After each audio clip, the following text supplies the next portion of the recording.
GameStop had a mixed quarter with better than expected margins and cash flows, but shares fell 5% anyway. Any good detail here is offset by signs of struggle, and we're here to talk about it. Let's get started. All right, guys, let's get right into it. GameStop. What was their earnings report like? Tell me about the good, the bad, the ugly. Okay, well, I'll start here. Thanks for having us, Lacey. So the good news for GameStop, I guess you'd have to say would be earnings. They keep showing improvement on earnings. Thomas and I were chatting a little bit this morning. I guess it depends on how you want to read the earnings report. They either broke even or they were down a penny. Either way, they were up year over year, which is progress. The bad news would be revenue. They had a miss on revenue.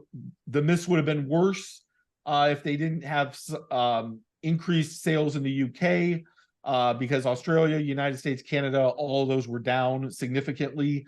And then the ugly would be that analysts are saying, despite the fact that they've done the cost-cutting measures that they've done, they probably still have twice as many stores open as they need to have. Mm-hmm.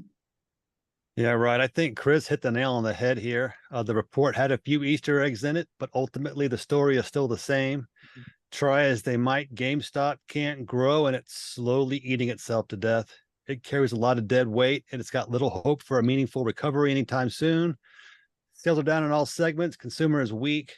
The holiday quarter is going to be pretty horrible. I don't see a lot of news to rally on in the report. All right, so just based on what you guys said there, and also based on our past conversations about this, I know that neither of you are big fans of GameStop. So what is it specifically? Why is it anything about the company or the stock that that you guys have those feelings towards this? You know, for me, it's really, it comes down to the company. I just don't see where the growth is coming from.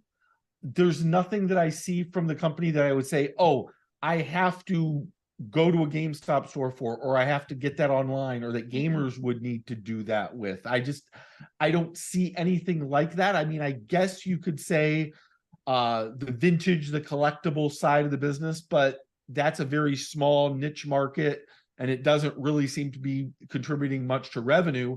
And you would think that if they hadn't something like that, that the company would at least do an earnings call, which they haven't done in several quarters. So they're not doing, if they do have something that's really a unique proposition for their company, they're doing the best job in the world of keeping it secret. Right. To me, it's just the business model is kind of non-productive. Yeah. Ultimately, what we have here is a publicly traded flea market for old stuff. You know, it's just not a viable market for growth. You know, you have relying on people that want to buy these old things. It's already a small market. I think that a lot of pent-up demand right now, when it becomes unleashed, will probably be more interested in new products than old products. Yeah. Right. You know, so the whole shift with the core business, they shifted into the collectibles and NFTs and those kinds of avenues looking for growth, and they're not growing at all. They're costing the company money. You know, Cohen's doing a great job controlling costs, but there's no growth. As long as revenue is pressured and declining, the deleveraging is going to offset whatever kind of cost controls they can have. They did increase their cash this past quarter, but at the cost of inventory. The inventory decline did not equal or was actually more than the amount of cash that they increased. So that's kind of a sign of just that comment before, slowly eating itself to death. You know, they can persist indefinitely, really, the way that it looks, but I think it's just going to be a slow burn until the company goes out of business.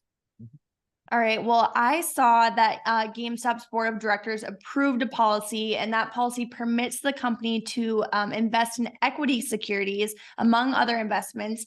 Is this bullish for the stock?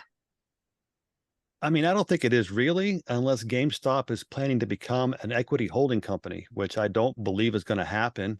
I mean, I think what this really is a move that helps free up Mr. Cohen so that he can start investing in things that he wants to do outside of this company.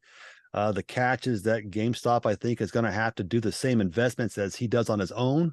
So that's my take on it. I don't see it really as a mover so much as a nod by the board to Mr. Cohen to help free up his personal life. Yeah, I saw something where analysts from Wedbush are saying that they're calling the move alarming because it implies that GameStop has to believe that they can achieve better returns on equity from other company stock than their own. I mean, that's just Right. that's Right. really, that's what I thought of when I saw it yesterday. I was like, that's what you're saying. I mean, Well, totally. It's like it's a GameStop. They sell games and consoles and stuff. yeah. But now they're going to try to invest in equities. They tried to capitalize on cryptocurrency, and that failed utterly. Right. You know. Yeah. So are they going to start investing in equities? Because then you should just start investing in like venture capital firms or mutual funds or something. I guess I don't know. Yeah. All right. Well, we know that we're going to be hearing from GameStop investors. They're going to say that the fundamentals, it doesn't matter. They're going to keep holding the stock no matter what, but maybe we'll even get some of those comments down below. But is this a viable strategy? Yeah, I think it's a fool's play. If you say that fundamentals don't matter and the cash position is why you're buying the stock, what you're ultimately hoping for is that the stock is going to get liquidated and you'll get some gains off of that. I mean, that's not a good strategy. Right now, this stock is in a definite downtrend. There is some dip buying going on right now, but that downtrend is still in heavy effect. I would expect any upswing in the price action to draw more bears into the picture and just increase the already heavy short interest. This is the hardest part about analyzing GameStop, because it's kind of like you've got these two things going on. It's like a Marvel movie. You've got on the one hand this mild-mannered company. I used a reference to The Office this morning that I said Dunder Mifflin, but I'll say it's the Blockbuster Video of video game companies. Mm-hmm. It's a dying business model. And then on the other hand, you've got GameStop, which is this meme stock that's going to slay all these hedge funds. It's an odd hill for traders to be looking to die on, but at the same time, as Thomas said, they've got cash. And as long as they have cash, this can go on, this little cat and mouse game that's going on can go on indefinitely, as these traders are hoping for the next short squeeze, which is really the only play that I see that they have. Mm-hmm. Yeah, I think Blockbuster is a good analogy. I mean, if you look at the rise of tech today, we're in the AI evolution, the cloud evolution. Right. So more and more gaming is going to become PC based over the cloud. You're going to need less consoles. There'll be less cartridges. There'll be less need for the used console cartridge market. I mean, I think that it's just a matter of time before GameStop has nothing to sell. All right. Well, Thomas, they're sitting on cash. So does that cash matter, or are they kind of burning through that position? So I think that me and Chris have kind of commented on this a few times so far. But in my opinion, the cash is why this horse won't die. We can beat it to death, but it's not going to die until the cash position makes the bulls think that there's no more hope. Yep. Right now, they're hoping that there's enough cash to sustain business through a turnaround to the next rebound, but it's really just going to, sustain the business as it is, because there's really not going to be a rebound in the future that we can see. It's just, there's not a visible catalyst for growth here.